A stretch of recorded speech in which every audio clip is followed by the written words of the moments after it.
Stoid wasn't your average bloke. He lived in a world of his own making. A world where Earth wasn't round, no sir. It was a triangle.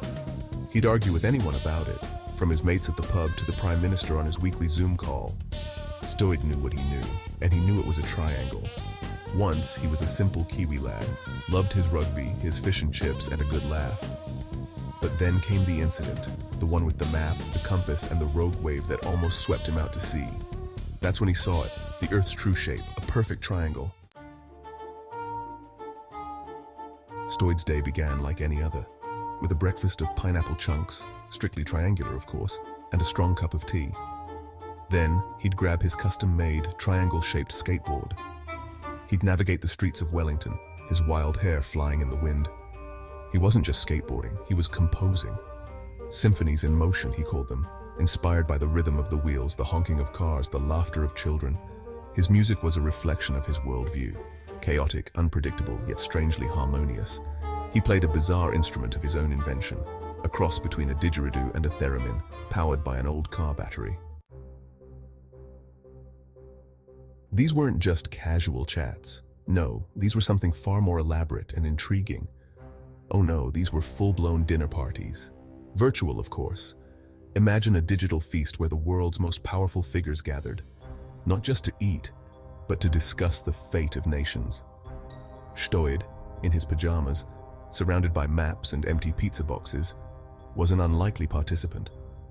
Yet there he was, in the midst of it all. World leaders, in their opulent offices and palaces, indulging in gourmet meals. The finest wines, the rarest delicacies, all while discussing matters of global importance. The contrast was hilariously absurd. Stoid, in his casual attire, juxtaposed against the grandeur of the world's elite, was a sight to behold. They'd discuss everything from global politics to the latest cryptocurrency trends.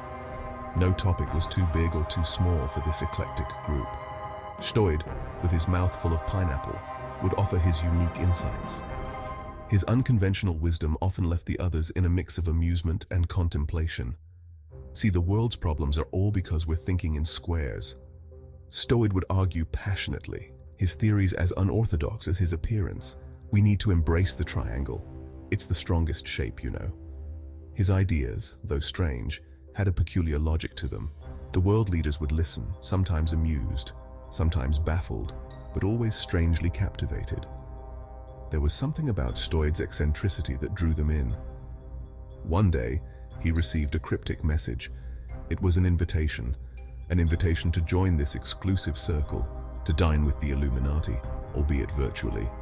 The message was shrouded in mystery, filled with symbols and codes that only someone like Stoid could decipher. With intense focus, Stoid deciphered the message. It was a challenge, a test of his intellect and his ability to think outside the box, or rather, outside the square. He prepared for the virtual dinner, tidying up his space, though it still retained its chaotic charm. This was his moment, his chance to share his ideas with the most powerful people on the planet. The virtual dinner party was in full swing. Lively discussions and debates filled the digital air. Stoid, in his element, shared his thoughts with a fervor that was both captivating and bewildering. He passionately explained his theories, his belief in the power of the triangle, and his vision for a world that thought differently. The leaders listened, their expressions a mix of curiosity and skepticism. Some nodded in agreement, others took notes. Stoid's ideas, though unconventional, had sparked something in them. A new way of thinking, perhaps. Stoid smiled, feeling a sense of accomplishment. He had made an impact, however small. In that moment, he was not just a man in pajamas surrounded by maps and pizza boxes. He was a thinker, a visionary, dining with the Illuminati. Before his triangular obsession took over, Stoid had another passion: raccoons. He found them endlessly fascinating, their masked faces, their nimble paws, their knack for getting into mischief. He'd spend hours in the park observing them, even talking to them in his own gibberish language. "Mweep mweep, grapple grap," he'd say. And somehow, the raccoons seemed to understand. He swore they were intelligent creatures, capable of complex thought and communication. The figure on the platform beckoned Stoid closer. As he approached, the spotlight shifted, revealing the figure's face. It was a woman, her eyes twinkling with amusement.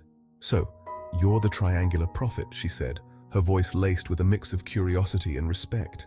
"I prefer Stoid," he stammered, slightly overwhelmed. "And the earth, you see, it's not round. It's a triangle," she finished, a knowing smile spreading across her lips. "We know, Stoid. We know." She explained that they were not the Illuminati, at least not in the way he imagined.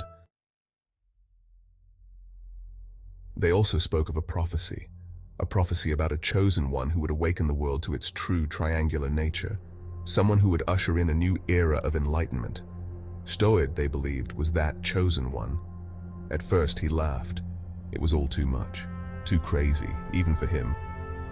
But as he delved deeper into their world, as he learned more about the hidden truths they revealed, a seed of doubt was planted in his mind. Maybe, just maybe, they were right. He left the observatory that night with more questions than answers.